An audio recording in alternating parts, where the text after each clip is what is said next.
Build a Christ-like character. So, ibig sabihin, bumuo tayo ng katangian tulad ng Panginoon Kristo.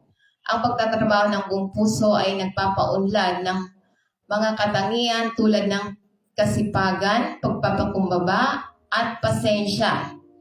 Kapag gumawa tayo bilang para sa Panginoon, ang ating mga kilos at pag-uugali ay sumasalamin sa katangian ng Panginoon Kristo na nagiging isang patotoo sa mga nakapaligid sa atin.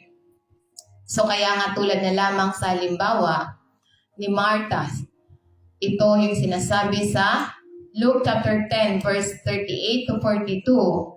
Ito yung sinasabi sa banal na kasulatan na sa verse 38, sabi niya, habang ang Panginoon Kristo, ang kanyang mga alagad ay nasa kanilang paglalakbay, siya ay dumating sa isang nayon kung saan isang babaeng nangangalang Marta ang nagbukas ng kanyang tahanan sa kanya. Verse 39, siya ay may kapatid na babae at tinawag na Maria na nakaupo sa paanan ng Panginoon at nakikinig sa sinasabi niya. So ito yung paliwanag at kahulugan ay tinatampok ang kaibahan ng dalawang paraan ng paglilingkod sa ating Panginoon Kristo at binibigyan din ang kalagahan ng pagbibigay prioridad sa spiritual na pagkain kaysa abala sa trabaho. So kaya nga sinasabi dito na si Marta ay nagbukas sa kanya ng tahanan, isang makabuluhang pagkilos ng pagpatuloy.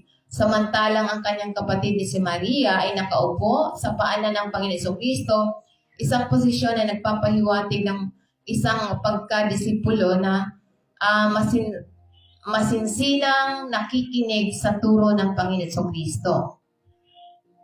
Sa verse 40, ngunit si Marta ay naggambala sa lahat ng paghahandang dapat gawin. Lumapit siya sa kanya at nagtanong, Panginoon, wala ba kayong pakialam na pinababayaan ako ng aking kapatid na babae na gawin ang mga gawain ng mag-isa? Sabihin mo sa kanya na tulungan niya ako.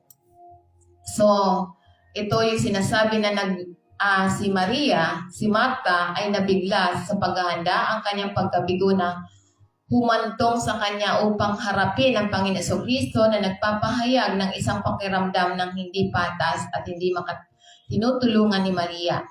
Ito ay naglalarawan kung paano ang paggigipit ng paglilingkod ay minsan ay nakakagambala sa layunin ng paglilingkod na kung saan ang pag-uugnay ng Panginoon Kristo. So ibig sabihin, yung mga ginagawa natin sa ating tahanan, kung oras ng pagsamba at hindi natin ginawa, ito yung nakakahadlang sa paglilingkod natin sa Panginoon. Kaya nga sabi ng Panginoon sa verse 41, Marta, Marta, sumagot ang Panginoon na babahala ka sa at nababagabag ka sa maraming bagay. Sa verse 42, ngunit kakaunting bagay lamang o isa lamang, mas pinili ni Maria ang mas mabuti at hindi ito aalisin sa kanya. So ibig sabihin, mas mahalaga na nakatutok tayo sa salita ng Panginoon kaysa sa mga bagay na ginagawa natin.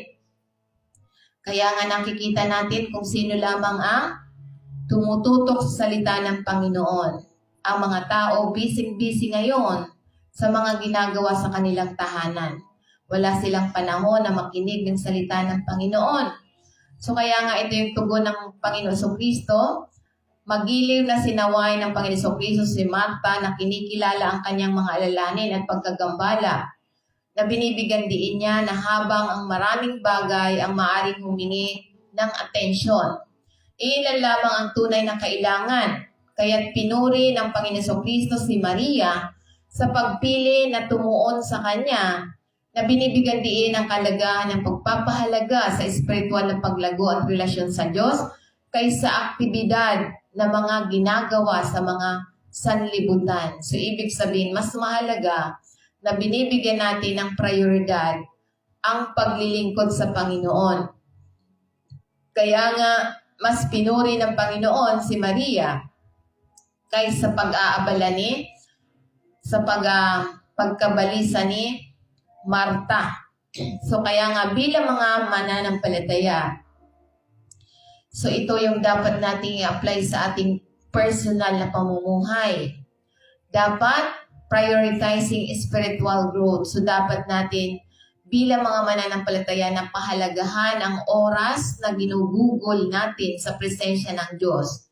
Pakikinig ng kanyang salita, pag-awit, panalangin. Ito yung dapat na makita sa atin, ang isang relasyon sa kanya na lalong-lalo na sa gitna ng mga kaguluhan sa buhay. So ano pa ang dapat natin gawin? Finding balance, sinasabi na ito yung bagamat ang paglilingkod ay mahalaga, hindi ito dapat lampasan ang pangangailangan para sa spiritual na pagpapakain. So ang pananampalataya ay tinawag na mga tungkulin sa oras ng panalangin, pagsamba at pakikinig sa salita ng Panginoon. Kaya nga bilang mga mananampalataya, tayo ay sinasabi na pahalagahan, ito yung kahalagahan na unahin yung pag-una sa isang relasyon natin sa Panginoon kaysa pag-aabala natin sa mga trabaho. So kaya nga mas mahalaga na unahin natin ang tamang ugnayan natin sa Diyos kaysa pagiging abala natin sa makamundong mga trabaho. Kaya nga inaanyayahan tayo bilang mga mananampalataya na pag-isipan ang ating sariling buhay na tinitiyak na naglalaan tayo ng oras upang umunlad sa espiritual habang naglilingkod din. Kaya nga ito'y lumikha ng isang malusog na ginagawa sa pagitan ng pagkilos at pagmuni-muni natin sa salita ng Panginoon. Kaya nga sinasabi niya, whatever you do, do all to the glory of God. So dapat ito yung dapat natin gawin. So kaya nga ito'y nagpapaalala sa atin ang kahalagahan ng paggalang sa Diyos sa bawat aspeto ng ating buhay, gaano man kamundo o nakagawian. So binibigyan diin na kahit na ang mga aktibidad na kasing simple ng pagkain at pag-inom ay dapat gawin sa layunin. Layuning luwalhatiin ang Diyos. Kaya nga ang prinsipyong ito ay umaabot sa lahat ng mga aksyon na nagmumungkahi na ang mga mananampalataya ay dapat suriin ang ating mga motivation at pag-uugali ayon sa ating pananampalataya. So isang mapagpalang umaga po sa ating million viewers kay Doña Melissa Ligaspi. So kaya nga ito'y